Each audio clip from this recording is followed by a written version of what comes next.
Back in 1903, the Wright brothers first took flight. Higher, Orville, higher! Once Wilbur and Orville got us up there, flight, which took us hundreds of years to achieve, soon became something we took for granted. Within a single day, a plane can now take us anywhere in the world, and yet we still complain about the food. But now coronavirus is threatening to ground us again. And airspace that once looked like this now looks like this. All over the world, air travel is plummeting. I mean, nosediving. Look, the point is, things are not good. Revenue is expected to drop by $485 billion this year. Thousands of airline staff have already lost their jobs. The ones that are left have to risk their lives in uniforms like this. This is the official new outfit of Philippine Airlines, a clinical number that says, "Welcome aboard." What the hell are you doing here? Oh, and it gets much worse. Flight attendants on Air Asia look like this, which makes you feel like you've interrupted Santa's elves cleaning up after a particularly grisly murder. And then there are the planes themselves. The global pandemic has grounded a recently soaring airline industry, leaving planes idle in a chain of parking lots stretched around the globe. A paddock of flying kangaroos, grounded for months.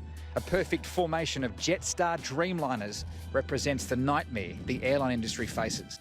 Planes are even queued up nose to tail at Sydney Airport, something I haven't seen since every time I've flown out of Sydney Airport. This is a huge problem, partly because birds have been found nesting in them, lazy birds. Get your own damn wings.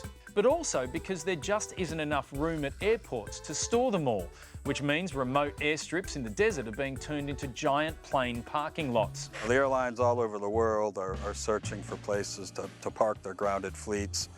The desert area here is the ideal climate. It's not just the Arizona desert, it's the Australian desert too. 4 of the world's biggest passenger planes, Airbus A380s, have touched down in Alice Springs. But why Alice Springs, Michael? The city's low humidity environment means it is the perfect place for struggling airlines to safely park their unused planes. There isn't a perfect place to park planes because planes weren't designed to be parked. They were designed to be in the sky, and it takes a huge amount of work just to have them sitting around. When you park an aeroplane, it's not just like parking a car. You don't just switch it off and lock the doors. We wash the outside of the aircraft wherever we can, and we wash the inside of the aircraft.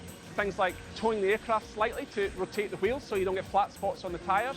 We have to cover the engine intake and exhaust to protect internal workings from the environment, such as the sand and dust. Running engines, powering up the aircraft, checking the flight controls. They're a very intricate, complex piece of machinery. Well, not that complex. To keep out the moisture, they still use giant silica-absorbent sachets in the engine. Why do they say do not eat? It just makes me want to eat them more. All of this costs a fortune for companies that are making no money.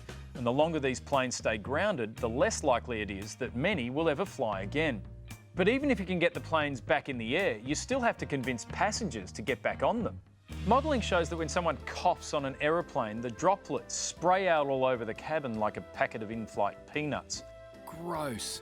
So airlines have already started trying to think of ways to protect us so that we can ditch the DIY options like motorcycle helmets, water bottles on our heads, and these fashionable mums and bubs body bags. Airlines are considering making changes like blocking out the middle seat, facing the middle seat backwards, or even covering every seat in a tasteful Perspex dome so you can sit back and enjoy the gross sweaty face print of the last person who fell asleep on it. Yet despite these incredibly terrible ideas, our days of just hopping on a cheap flight to Bali may be but a happy memory, with one exception. I can't see international travel occurring anytime soon. Can't see that.